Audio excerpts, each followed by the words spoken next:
Teme a Dios y guarda sus mandamientos, porque esto es el todo del hombre. Porque Dios traerá toda obra a juicio, juntamente con toda cosa encubierta, sea buena o sea mala.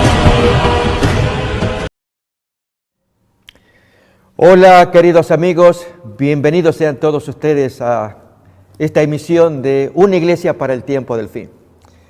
Estamos estudiando la Palabra de Dios, deseando que el Señor nos acompañe en los exámenes que tenemos de los textos bíblicos, particularmente aquellos que se relacionan con la supuesta guarda del domingo en el primer siglo. Esto es, hay gente que sostiene que hay textos del Nuevo Testamento que enseñan o muestran o revelan que ya en tiempos del Nuevo Testamento los cristianos se reunían para celebrar el nuevo día de adoración, esto es el domingo. Estamos en ese estudio, queremos continuar con la emisión anterior, a la vez que nos complace que puedan estar allí acompañándonos. Si se acuerdan, habíamos examinado 1 Corintios capítulo 16. Ahora haremos un estudio más exhaustivo, mirando el griego, para que tengamos absoluta certeza de que el texto no apunta a la reunión en la iglesia, reunión dominical en la iglesia, sino a una actividad privada que debía hacerse, no necesariamente una reunión, sino juntar dinero en el hogar. Así que vamos pues entonces a mirar el texto, 1 Corintios capítulo 16, versículos 1, 2 en particular y el 3, para mirar allí la historia y entonces haremos el respectivo análisis.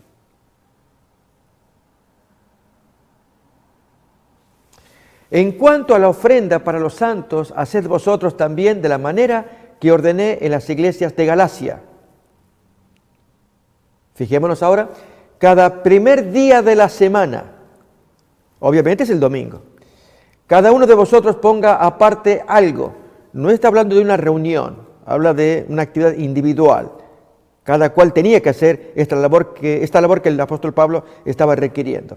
Cada uno de vosotros ponga aparte algo. Esa expresión, poner aparte, es la que vamos a mirar ya del griego también. Según haya prosperado, guardándolo, para que cuando yo llegue no se recojan entonces ofrendas. Cada uno haga esta actividad de hacer algo aparte. Y versículo 3 también leemos. Y cuando haya llegado a quienes hubierais designado por carta, a estos enviaré para que lleven vuestro donativo a Jerusalén. Acordémonos que el apóstol Pablo se traía este plan ya había ordenado en las respectivas iglesias que todo el mundo tuviera a bien juntar una ofrenda voluntaria para ser llevada a Jerusalén. Y el día designado para juntar la ofrenda era el domingo, el primer día de la semana.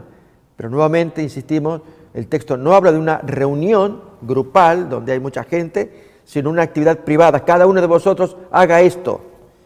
Y hacer que en la iglesia o en el hogar. Es lo que vamos a mirar también acá. La recomendación de Pablo era que en domingo se reservase un depósito privado. Y esto, vamos a mirarlo, es en la casa, en vez de público. Lo que sugeriría que en ese día no se realizaban servicios públicos regulares.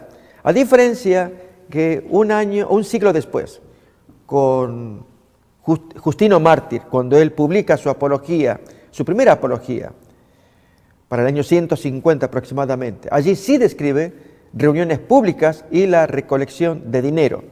Lógicamente, amigos, nunca una cita posterior va a convalidar una anterior.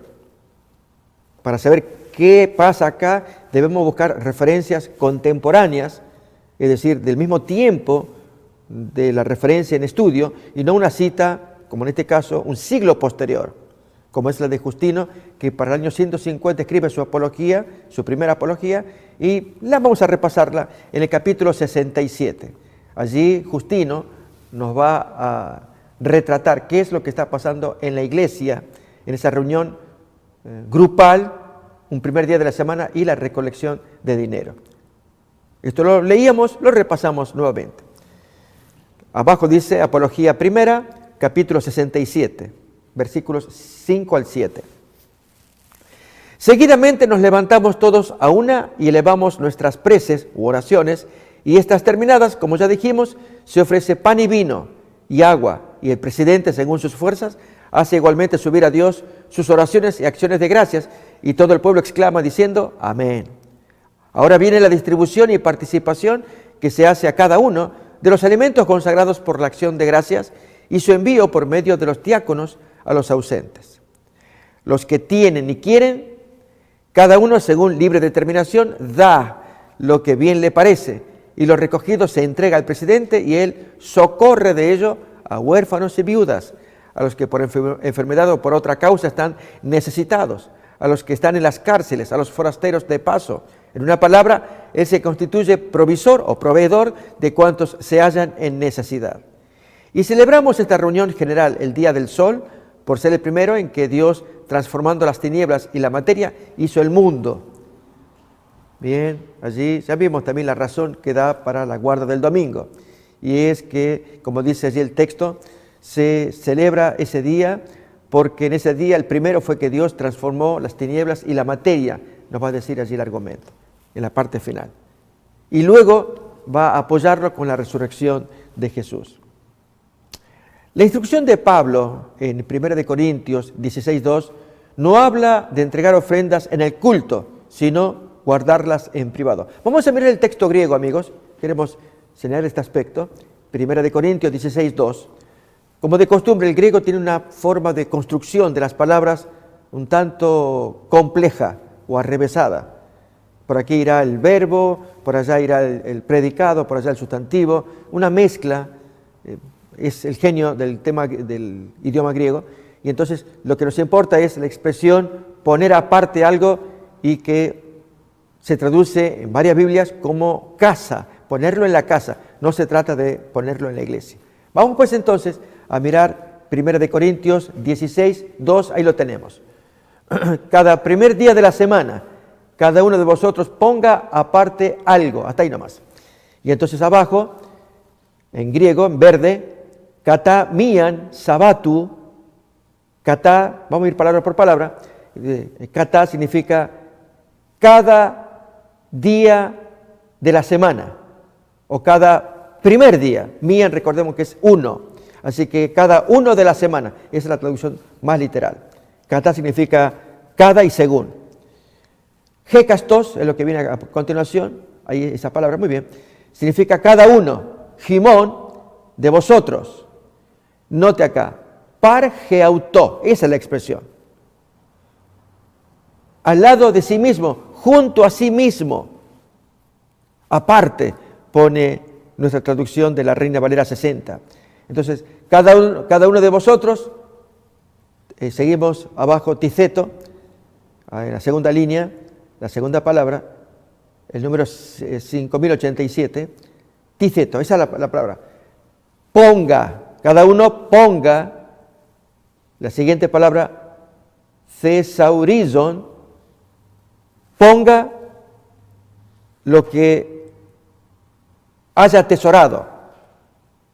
Entonces, esa expresión, hasta ahí nomás, la que importa es la última de la primera línea, par, el número 3844, par, y la que viene, par geauto. Acordémonos, esta es la expresión que queremos analizar, que significa mayormente en la casa. Miremos nuevamente de una manera gráfica lo que dice el texto griego original de 1 Corintios 16:2. Miremos. Hekastos Jimón. Cada uno, Jimón es vosotros, cada uno de vosotros lo debía hacer. Y la expresión que importa, par geautó, tercera persona del singular, junto a sí mismo o en su casa, como traducen varias Biblias en español, la Reina Valera 89, la Jerusalén, la Biblia del Jubileo, como también la Biblia Peshitta, traducen de esa manera. Cada uno hágalo en su casa. Entonces acá tenemos las traducciones de esas Biblias. El primer día de la semana, cada uno de vosotros guarde algo en su casa, o ponga aparte, bueno, eso de aparte equivale en su casa, atesorando en proporción a cómo esté prosperando, para que cuando yo llegue no se haga o no se haya entonces que levantar ofrendas. O la Biblia de Jerusalén, cada primer día de la semana, cada uno de vosotros reserve en su casa, otra vez, lo que haya podido ahorrar, de modo que no se hagan las colectas cuando llegue yo. Y aún la Biblia Peshitta, cada primer día de la semana, cada uno de ustedes aparte y guarde en su casa cuando pueda, para que cuando yo llegue, entonces no se levanten ofrendas. Así que hay varias Biblias que traducen como debiera ser correctamente traducido. Prueba de ello, amigos, es este texto que miramos a continuación. Esta es segunda persona, la anterior era tercera persona, junto a sí mismo. Aquí sería junto a ti mismo. Par sautó o se autó. Segunda persona significa en tu casa, en tu residencia. Filón, que nace por el año 20 a.C. y muere por el 50 después de Cristo, en un libro que él tituló Embajada a Gallo, en el párrafo 271, aparece la expresión para sautó, que es la misma que par geautó, solamente que para sautó es segunda persona y par geautó, que es de 1 Corintios 16:2, es tercera persona. De allí entonces tenemos este texto de Filón. Miren cómo se traduce en el párrafo 271. Al día siguiente se levantó y preguntó: ¿dónde me encuentro ahora? ¿Acaso ante Cayo Galígula, el emperador? ¿Está presente también mi señor? Los otros responden: anímate, te encuentras en parasautó o pargeautó. Pero como está hablando en segunda persona, te encuentras en tu residencia, en tu casa. Si fuera en tercera persona, o él se encuentra pargeautó, él se encuentra en su casa. ¿Se nota la diferencia? Ponemos otra vez el texto, detalle para tomar en cuenta. Te encuentras en tu, eso sería parasautó, arriba, la línea de arriba, la que está en azul. Parasautó es segunda persona, entonces es tu residencia. ¿Sí? Así entonces ya estamos mirando que la expresión pargeautó habla de una proximidad estrecha, la misma que Jesús tuvo con el niño que él puso a su lado. A ver, miremos. Lucas capítulo 9, versículo 47, es la misma expresión que va a aparecer en 1 Corintios 16:2. Allí se sugiere que hay entre el ofrendante corintio y su dinero puesto aparte en privado en su casa. Hay tal conexión. Póngalo y eso va a parar allí a la casa. Es la conexión que hay, que es la que se observa en Lucas 9:47. A ver, vamos a buscar el texto y también lo vamos a mirar en griego. Y Jesús, percibiendo los pensamientos de sus corazones, tomó un niño y lo puso junto a sí, pargeautó. ¿Sí? Lo puso muy ligado, hay una ligazón, y eso, por eso suele ponerse en la casa. Allí uno tiene la intimidad en el hogar de hacer lo que tenga que hacer, y no tanto en lugar público. O vamos a ver ejemplos a continuación, amigos. Miren acá, el mismo sentido de junto a su casa o en su casa, que la preposición para, son dos palabras, para con el dativo del pronombre, tiene cuando le acompaña el pronombre reflexivo geautó, que es dativo. Esa es en la declinación del griego. En 1 Corintios 16:2. Lo tiene con el pronombre jautó, es lo mismo. Jautó es tercera persona, geautó es la tercera persona pero reflexivo, y sautó es la segunda persona. A ver, vamos a ver los ejemplos. Miren ustedes a continuación. Lucas 11:37. Allí dice parjautó. Recuerden que sería igual que pargeautó. Lo mismo Juan 1:39, Hechos 18:3, Hechos 21:7 y Hechos 21:8. Aparece la expresión parjautó y se traduce casa. A ver, vamos a mirar. Lucas 11:37. ¿Qué dice nuestro texto en español? Luego que hubo hablado, le rogó a un fariseo que comiese con él, y entrando Jesús en la casa, parjautó. Algo muy íntimo que hay. Se sentó a la mesa. A ver, vamos a buscar el griego también. Con esto, amigos, queremos probar que ese pargeautó es lo mismo que parjautó, solo que es reflexivo. Cuando uno dice yo peino o yo me peino, el reflexivo es que se aplica a sí mismo. Yo te peino y ahora yo me peino. Eso es reflexivo. Y entonces esa expresión geautó, que es el reflexivo, o jautó, que es tercera persona, significa en la casa. Prueba, Lucas 11:37, acá lo tenemos. Miren ahí, con la ayuda de la producción, es en la línea del centro, par Geautó, número 3844. El verde 3844, ahí están las dos, par Geautó. Literalmente es al lado de él. Pero la Reina Valera, miren cómo lo traduce arriba. Luego que hubo hablado, le rogó a un fariseo que comiese con él, y entrando Jesús, al lado de él, se sentó a la mesa. ¿Se entiende? Pero bien lo traducen, en la casa. O sea, muy íntimo. El par Geautó es al lado pegado, lo que se da a entender en la casa. Por eso, ya la Reina Valera traducía esa expresión en la casa. Lo mismo Juan 1:39, miremos ese texto. Y lo vamos a ver con el griego. Todos estos ejemplos que vamos a escuchar los vemos en griego, para ver que es una expresión que significa en la casa. Les dijo, venid y ved, fueron y vieron dónde moraba, y se quedaron con él aquel día porque era como la hora 10:00, 1:39, el lugar donde moraba.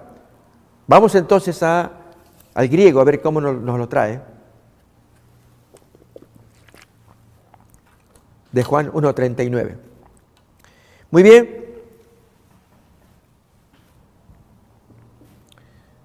Dice así. Fíjense, vamos a ir abreviando. Ahí está. Primero el Kai, que está antes, 25:32, ahí. Y permanecieron con él aquella hora, siendo la hora 10:00. Noten, al lado de él permanecieron. O sea, Kai, par Geautó, permanecieron en él. Vamos a rastrearlo, amigos, a ver si la la Biblia de Jerusalén traduce en la casa. Puede ser. Lo dejamos ahí pendiente. Significa al lado de él, permanecieron con él, al lado de él, permanecieron con él en la casa. En la casa, nunca en la iglesia. Eso es lo que importa ahora. A ver cómo lo traduce la Biblia de Jerusalén.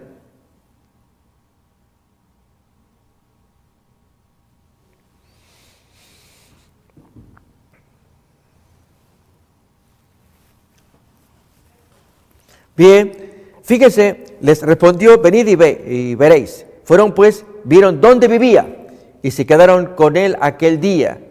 Bueno, esa expresión, se quedan al lado de él. ¿Dónde? ¿Dónde vivía? Eso es en la casa. Era más o menos la hora 10:00.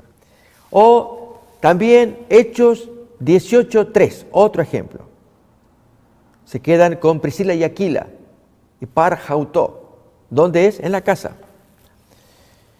Y como era del mismo oficio, se quedó con ellos y trabajaban juntos, pues el oficio de ellos era hacer tiendas. Noten la expresión, quedarse con ellos, al lado de ellos. Es en la casa de Priscila y Aquila. Busquemos el texto griego y también lo vamos a comparar con la Biblia de Jerusalén. Algunas traducen así, literalmente, al lado de. Está bien, es que está correcto, pero el sentido es estar juntos y se está en la casa. Bien.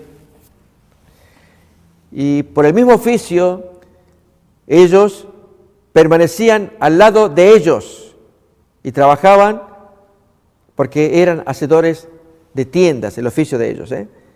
Permanecían al lado de ellos. Entonces vamos a la línea de arriba en negra, arriba, ahí. Y como era del mismo oficio, se quedó con ellos. Y un poquito más. Vamos a subir hasta ahí para que podamos ver el griego también.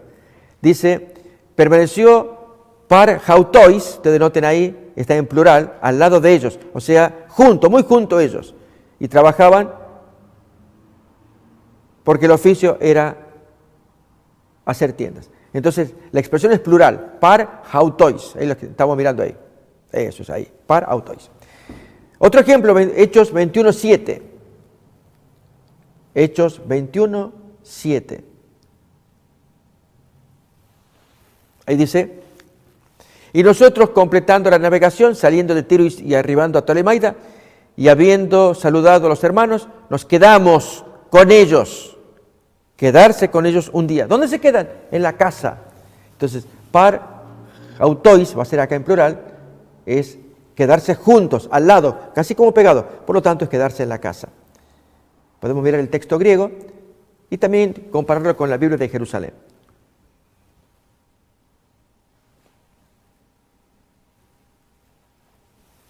Noten aquí, al final aparece par autois, ahí al final, eso es. Permanecemos un día con ellos, al lado de ellos. O sea, permanecimos en su casa. Vamos a ver si la Reina Valera lo traduce. Recuerden, hay veces que lo puede traducir o no, pero el sentido es que están muy pegados, muy ligados en la casa. Hechos 21:7, ahora de la Biblia de Jerusalén.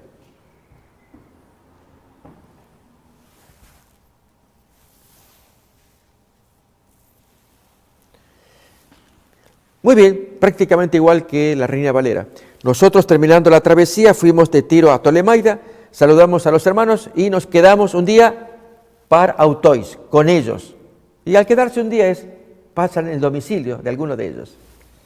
Y un texto más, Hechos 21:8, allí nomás, que se quedan en casa de Felipe. Es par auto. Ahí lo dice. Al otro día, saliendo Pablo y los que con él estábamos, fuimos a Cesarea y entrando par auto en Felipe, el evangelista, que era uno de los 7, posamos con él. Vamos a ver el griego, que entrando par auto. Bueno, ahí dice en la casa, miren, interesante.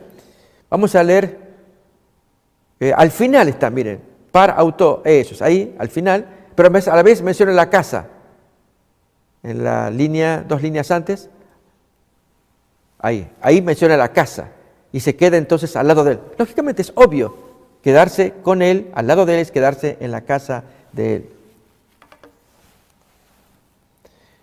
Y así tenemos más ejemplos, así como dijimos, par auto, par sauto, siempre esta preposición para, o se abrevia par, es igual, va a indicar que se quedan en la casa. Es el caso, por ejemplo, de Hechos 21:16, par o es un pronombre relativo, par o. Bien, para ello, Hechos 21:6, a ver cómo lo traduce. Dice, y vinieron también con nosotros de Cesarea algunos de los discípulos, trayendo consigo a uno llamado Nasón de Chipre, discípulo antiguo, con quien nos hospedaríamos. Par o es con quien nos hospedaríamos, o sea, en la casa de él. O también, miramos, Lucas 19:7, también aparece la expresión acompañada de sustantivo. Vamos a mirar 19:7. Al ver esto todos murmuraban diciendo que había entrado a posar con un hombre pecador. La expresión entrar a posar, allí va a indicar entonces el par auto con él, con una persona pecadora. Y así también podemos mirar la lámina, Hechos 9:43 y 10:6, en casa de cierto Simón Curtidor, ahí dice Paratini. Y luego para Carpo es en la casa de Carpo. Vamos a ver el último texto, segunda de Timoteo, capítulo 4, versículo 13. Para Carpo. Trae cuando vengas el capote que dejé en Troas en casa de Carpo. Y los libros, mayormente los pergaminos. Ahora vamos a buscar el griego. ¿Cómo se pone allí Carpo? Fíjese, ahí lo tenemos. 4:13. En casa de Carpo, en griego solamente dice para Carpo. O sea, al lado de Carpo, o sea, en la casa de Carpo.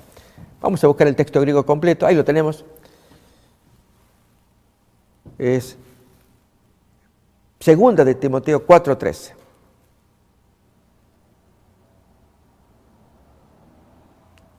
Muy bien.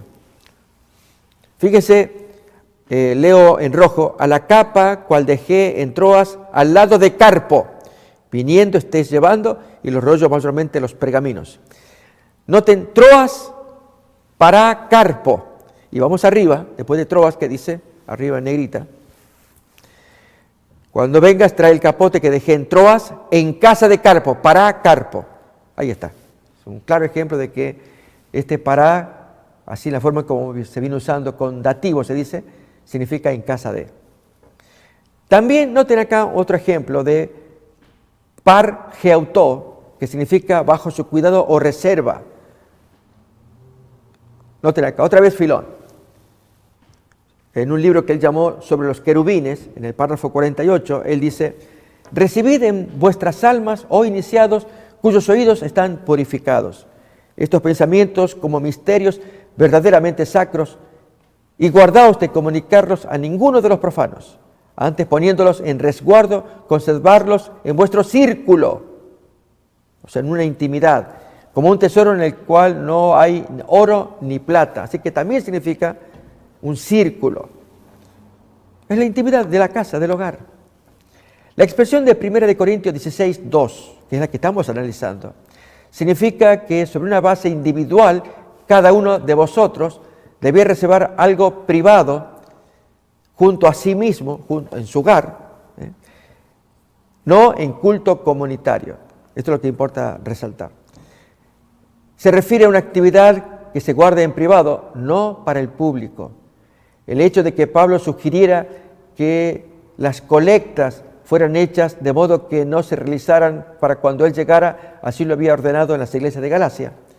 Habla más de la conveniencia de un plan semanal para juntar dinero que de una tesorería central que la recogiera en la iglesia durante el culto dominical. En la forma en cómo se redacta, es más una tarea personal privada. Al comienzo de la semana, al inicio de las actividades seculares, terminado el culto del sábado, debía separarse con anticipación y preeminencia sobre todo otro gasto, la ofrenda que no iba dirigida a los cultos de la iglesia, sino a los santos en Jerusalén. Eso es un detalle interesante. Cada uno ponga aparte algo, primer día de la semana, ¿qué? ¿Para el culto de la iglesia? No, para llevárselo a otra parte. Y sigue entonces la idea de que los pobres necesitarán dinero. El domingo, un siglo después, se recoge dinero en la iglesia, pero acá es en privado que se llega a hacer semejante actividad. Aún mirando la descripción de Pablo del nombre para el primer día de la semana, aún así hay autores que especulan, como el caso de este autor Mosna, que leemos a continuación. Ustedes lo pueden mirar. La designación primer día de la semana, 1 Corintios 16, 2, es un semitismo que indica un origen judío, presumiblemente de Jerusalén, de ese día. Bueno, está razonable. Eso tiene que ver con la designación Mia Sabaton, el primero de la semana.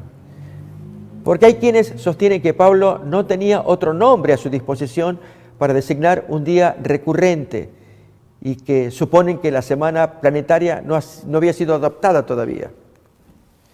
Pero esto falla en convencer, primero porque hay evidencia de que la semana planetaria ya existía en ese tiempo.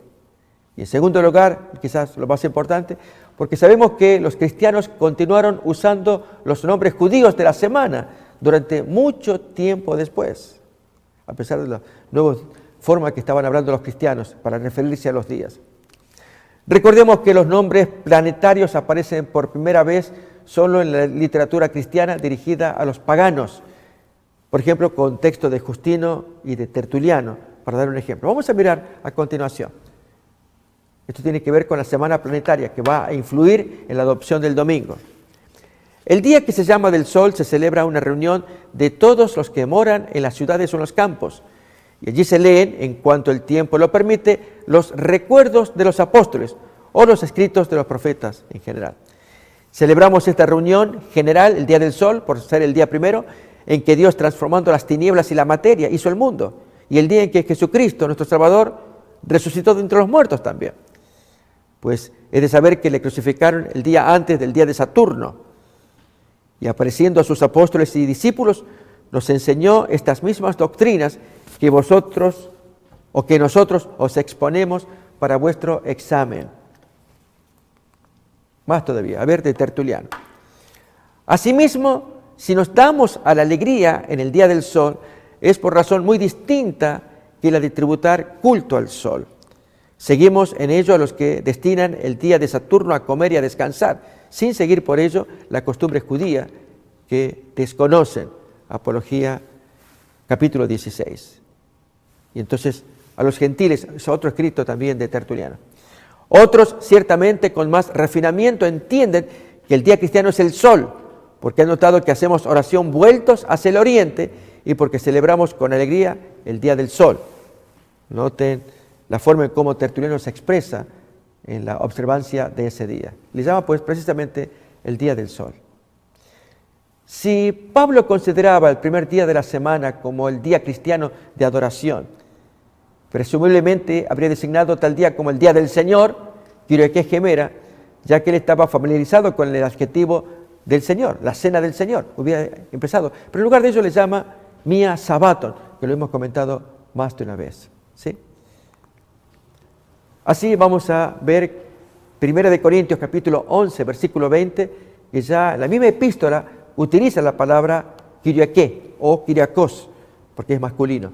1 Corintios capítulo 11, versículo 20, lo podemos leer. Cuando pues os reunís vosotros, esto no es comer la cena del Señor. Y con ello se designa el nombre y la naturaleza de la cena del Señor. Si el apóstol hubiera hecho así, ya la afirmación de que la cena del Señor le daba el nombre al día, el culto al día del Señor, ya parecería completamente plausible. Pero la forma en cómo Justino menciona es las veces que se reúnen y no específicamente indica ningún día domingo en particular. El hecho de que Pablo emplea el adjetivo del Señor para describir solo la cena eucarística y no el domingo, al cual llama simplemente el primer día de la semana. Esto aparece en 1 Corintios capítulo 16, el texto que estamos analizando. Todo esto sugiere que el término era conocido y usado, pero aún no se aplicaba al primer día de la semana, como lo hace luego el Evangelio de Pedro en los párrafos 35 y párrafo 50. En todas las explicaciones que se dan de 1 Corintios capítulo 16, versículo 2, se nota un esfuerzo para interpretar la colecta como relacionada con el servicio de adoración en domingo. Recordemos que la expresión más bien se utiliza allí en 1 Corintios 16, 2, como una expresión de colecta privada, no pública. Se siente que la única razón que puede darse para exigir que la colecta se haga en el primer día de la semana es que ese día los cristianos estaban acostumbrados a reunirse y lo que cada uno ponía aparte de sus ganancias semanales era echado en el tesoro común de la iglesia. Esto sí es cierto en lo que respecta a un siglo después, según hemos leído de las reuniones que se celebraban a mediados del segundo siglo, según cuenta Justino, allí en su Apología, el capítulo 67. Pero estos intentos de extrapolar o extraer del plan paulino de recaudación de fondos un patrón regular de observancia dominical revelan más argumentación preconcebida que la información real que proporciona el texto.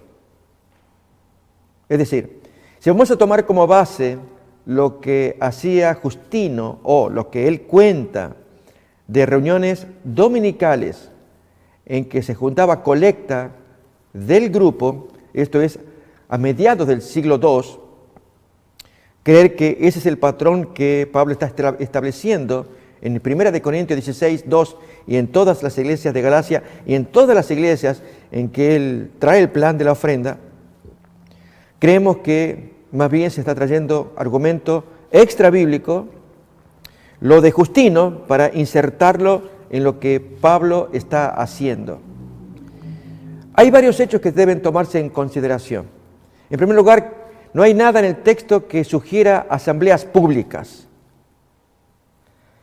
En la medida en que la reserva de fondos debe hacerse por sí mismo, y hemos comentado par geauto, para uno mismo, o por sí mismo, o al lado de uno mismo. Dijimos, y ya con varios textos, que intensamente se refiere a algo tan personal como sería hacerlo en la casa. De allí es que hay autores que traducen directamente en la casa. Esa frase implica que la colecta debía hacerse individualmente, persona por persona, y en privado. Se objeta que la directiva por sí mismo o en su propia casa no tiene sentido, ya que esto requeriría una posterior recaudación de dinero y esto es precisamente lo que Pablo quería evitar cuando él dice, para que cuando yo vaya no se recojan ofrendas. Por lo tanto, ¿para qué hacer una actividad privada o individualmente? Sin embargo, la objeción no tiene fundamento. El verbo que sigue, thesaurizon, el verbo griego que aparece en el texto original de 1 de Corintios 16:2, que significa almacenar, acopiar, atesorar, claramente implica que el dinero debía ser atesorado, almacenado, acopiado en la casa de cada individuo, no en la iglesia, hasta que el apóstol viniera por él. Vamos a ver, por ejemplo, usos de ese verbo thesaurizon en ejemplos bíblicos. Miramos, por ejemplo, Lucas capítulo 12, versículo 21. El mismo verbo que se utiliza en 1 de Corintios 16:2, lo miramos acá. Lucas 12, 21. Así es el que hace para sí tesoro y no es rico para con Dios. Notamos, thesaurizon lo hace para sí, no habla de colectas en la iglesia. O Santiago 5:3, otro ejemplo. Vuestro oro y plata están enmohecidos, y su humo testificará contra vosotros, y devorará del todo vuestras carnes como fuego. Habéis acumulado tesoros, eso es thesaurizon, para los días postreros. Se refiere a acumularlo en el hogar, en el domicilio, no en la iglesia. También Mateo capítulo 6, versículo 19, otro ejemplo.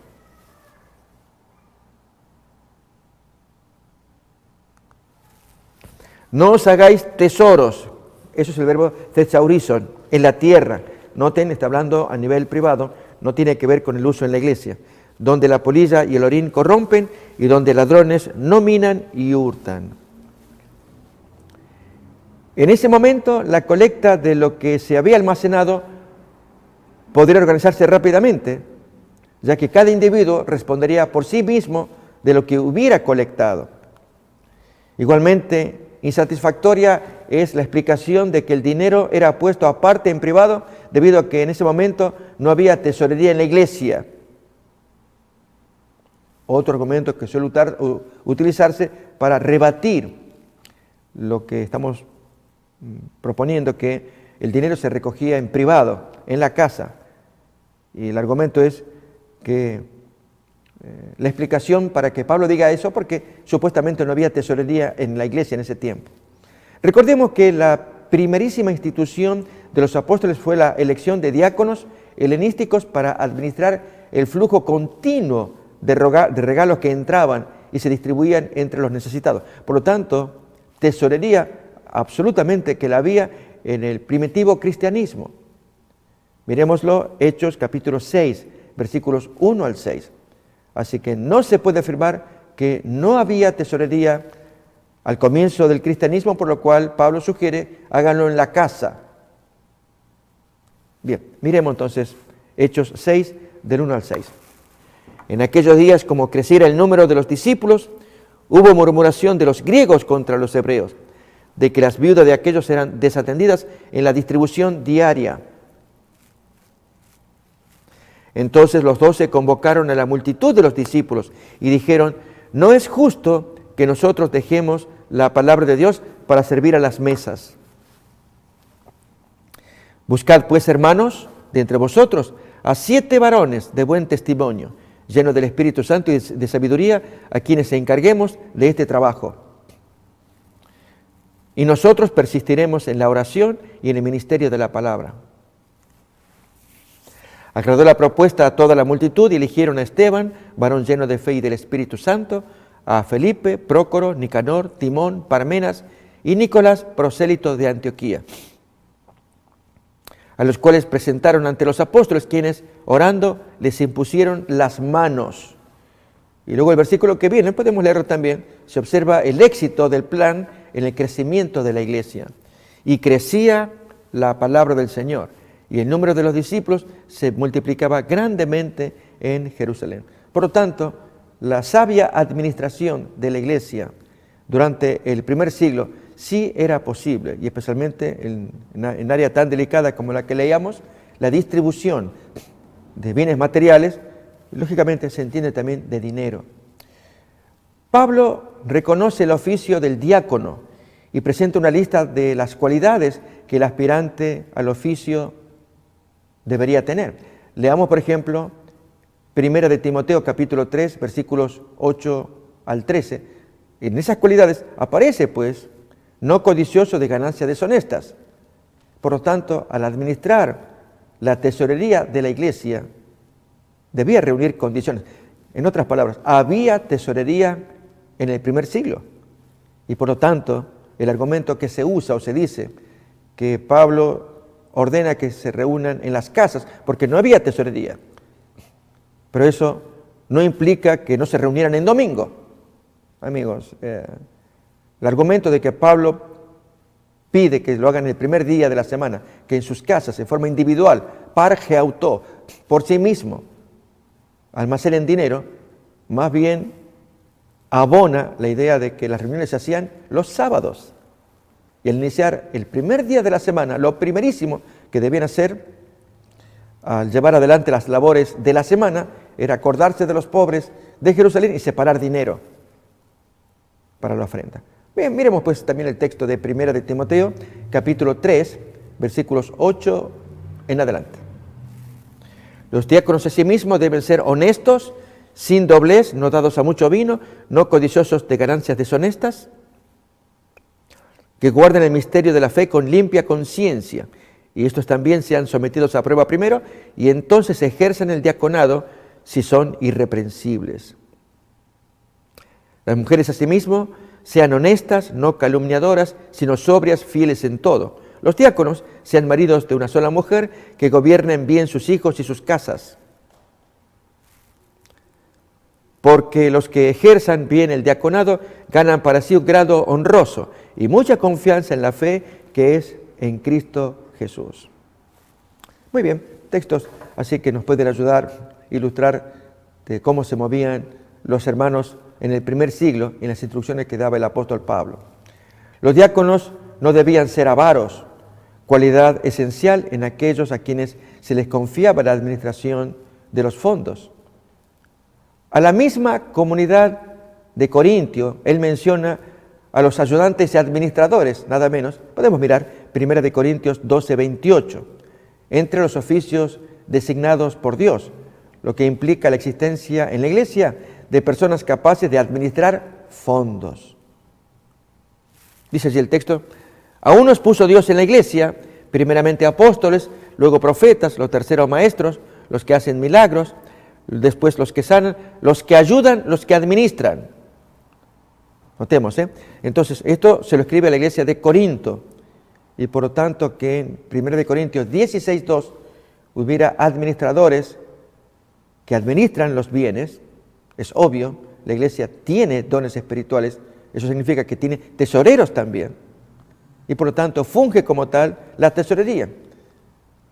Y por lo tanto Pablo puede pedir perfectamente que, habiendo tesorería en la iglesia, el primer día de la semana pida que se junten dineros, pero el punto es no públicamente, sino en privado, en sus hogares.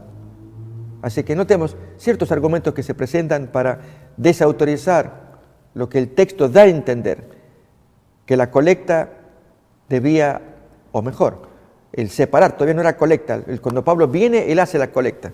Aquí es la donación, la aportación.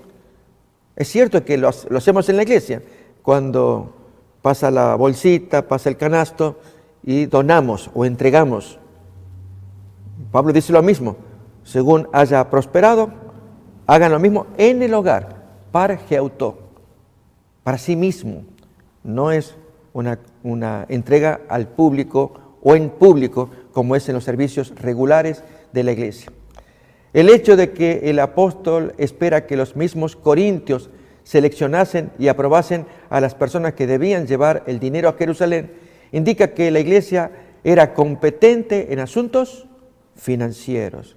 Miremoslo, 1 de Corintios 16, versículos 3 y 4. En otras palabras, la iglesia sí tiene tesorería, sí funciona como tal, tiene su administración de los fondos, maneja dinero, pero el texto está hablando de una entrega privada, no tanto una colecta. Muchas veces usamos esa expresión, deberíamos corregirla. el texto no habla de una colecta, es de una entrega semanal. Primer día de la semana, cada uno ponga aparte, cada uno ponga en su casa, cada uno reserve. La colecta viene luego a hacerla Pablo después, cuando él venga para pasar a retirar. Y en el texto que leemos ahora, menciona que ya había gente capacitada para hacer ellos la colecta y dársela a Pablo cuando él viniera. Miremos el texto. Y cuando hayas llegado a Corinto, en este caso, a quienes hubierais designado por carta, a estos enviaré para que lleven vuestro donativo a Jerusalén. Entonces, había gente que de ellos mismos llevarían a Jerusalén. Y si fuere propio que yo también vaya, irán conmigo. Entonces vamos a ir todos juntos. O van ustedes por su cuenta, o vamos todos. Pablo sí o sí se había propuesto que el dinero juntado llegara a Jerusalén, juntado en los domicilios. También, amigos, hay quienes observan que la entrega de fondos se hizo en privado debido a que los lugares de culto público todavía no existían. Noten, se dan argumentos para seguir sosteniendo que las razones de Pablo para hacerlo en privado, ya empezamos bien, por lo menos, se hace en privado. Pero las razones es porque no había culto público, sino reuniones del primer día de la semana, pero aisladas como en privado. El punto es tratar de hacer lo posible de que las reuniones sigan haciéndose en domingo, cuando nuestra sugerencia es que las reuniones sabáticas terminadas el séptimo día, inicia el primer día, ahí entonces se hace la entrega privada de la colecta personal, de la donación personal. Creemos que este es el punto más natural del texto. Terminó el culto del sábado, apenas empieza la semana, separen en su casa el dinero, guárdenlo hasta que cuando yo venga se recojan, no se hagan las colectas, sino directamente me lo entreguen o ustedes designen gente que lo lleven a Jerusalén. Sin embargo, este argumento que estamos escuchando de que en ese tiempo los lugares de culto público no existían, está más bien desacreditado por el hecho de que Pablo espera que su plan se lleve a cabo no solo privadamente, sino también sobre una base individual, es decir, no colectiva. Cada uno de ustedes por sí mismos. Así que el punto es que se quiere hacer en forma privada, cada cual tome esa responsabilidad, asuma ese deber, hágalo. Y amigos, esto no tiene que ver tanto con que no hubiera cultos públicos. De hecho, lo había. No obstante, acordémonos que prevalecía todavía, por el año 49, las reuniones en la sinagoga. Acuérdense, Hechos 15, 21. Allí el apóstol enseña, el apóstol Jacobo, que el consejo que se le daba a los gentiles de no comer sacrificado a los ídolos, comer sangre, ahogado o fornicación, esas enseñanzas continuarían en la sinagoga, como leemos Hechos 15, 21. Porque Moisés desde tiempos antiguos tiene en cada ciudad quien lo predique en las sinagogas, donde es leído cada día de reposo. Esto en el año 49. Para el año 57, en que se escribe la carta a los Corintios, las reuniones podían continuar todavía siendo en las sinagogas, aunque Pablo también muestra, según Hechos, que cuando era resistido en la diáspora, allí en el extranjero, entraba a la sinagoga, no era querido o se partía la asamblea, separaba a los discípulos y les enseñaba, como por ejemplo en el caso de uno cuya escuela se llamaba la escuela de Tirano, que estaba justo al lado de la sinagoga, y ahí entonces les enseñaba la palabra de Dios y surgía una nueva iglesia. Era común también. Si bien es cierto que los cristianos se reunían en casas particulares, Pablo no considera tales reuniones como privadas debido a la naturaleza del lugar. De hecho, en la misma epístola, él dice repetidamente, cuando os reunís como iglesia. Mírenlo en 1 Corintios 11, 18. Aunque sea en los hogares, sigue tratándose de una reunión de iglesia. Pero aquí, 1 Corintios 16, 2, habla de una base privada. Eso es muy importante. cada uno de ustedes haga este plan en su casa. Así que es individual, privado, no colectivo, no eclesiástico, aunque la reunión en la casa bien podría llevarse como iglesia, como leemos los textos, 1 Corintios 11, 18. Pues en primer lugar, cuando os reunís como iglesia, ¿dónde se podían reunir? Perfectamente en los hogares. Oigo que hay entre vosotros divisiones y en parte lo creo, pero esas reuniones son reuniones eclesiásticas, no las que tienen que ver con 1 Corintios 16, 2, yo dije con base individual, privada. Ello claramente muestra la diferencia entre una entrega privada de dinero en el hogar de uno y las reuniones públicas que también tuvieron lugar en casas particulares. Todo depende, queridos amigos, de la lectura o cómo queramos leer 1 Corintios capítulo 16, versículo 2. Si la comunidad cristiana estaba adorando juntos el domingo, parece contradictorio que Pablo recomendara guardar en casa la donación de uno. Guárdenlo en la casa. Si la reunión era en los hogares, pónganlo en la tesorería de ese domicilio. O sea, de esa iglesia levantada en el domicilio. Acuérdense que las reuniones de iglesia se llevaban en los domicilios. Vamos a ver ejemplos de hogares iglesias. Es decir, en un domicilio se levantaba una iglesia. Miremoslo según Romanos capítulo 16, versículo 4 en adelante. El hogar de Priscila y Aquila se lleva adelante en una casa de familia.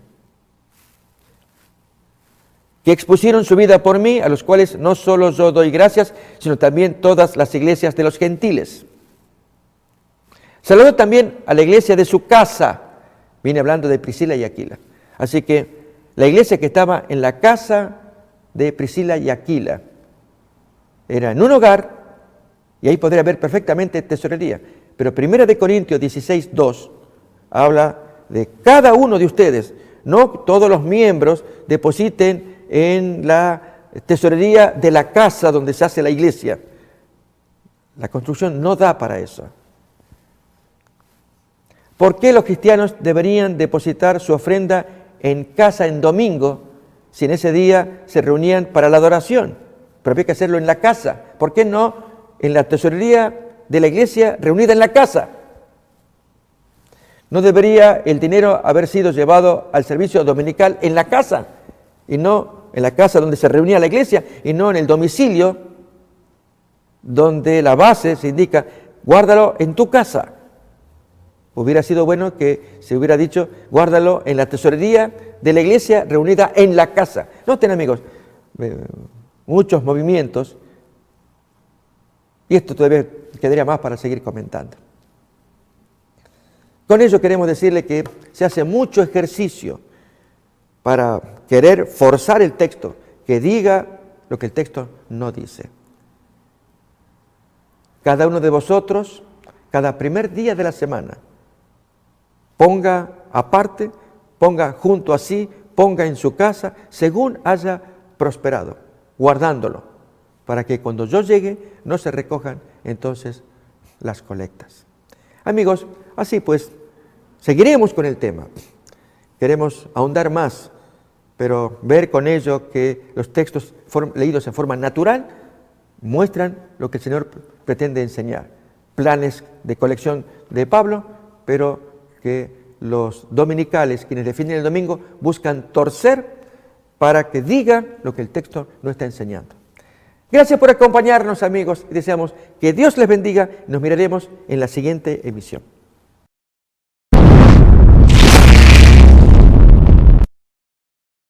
Mis queridos amigos, la señal del retorno de Cristo está más cerca de lo que creímos. Ha llegado el tiempo de salir de las ciudades y mudarnos en comunidades a los puestos de avanzada. Buscar una vida en contacto con la naturaleza y la agricultura. Practicar un modelo educativo santificador y ennoblecedor es lo que necesitamos. La sierva del Señor nos dice, se acerca el tiempo cuando grandes ciudades serán arrasadas y a todos se debe dar advertencia acerca de esos juicios venideros. Ha llegado el tiempo en que a medida que Dios abra el camino, las familias deben salir de las ciudades. Juntémonos varias familias y adquiramos una propiedad de bajo precio. Crezcamos en comunidad y unidad en el Espíritu y las Sagradas Escrituras. Sigamos los lineamientos que la mensajera del Señor recibió en sus testimonios según la orden de Madison. Ven, únete, acércate y forma parte del último ejército de Dios.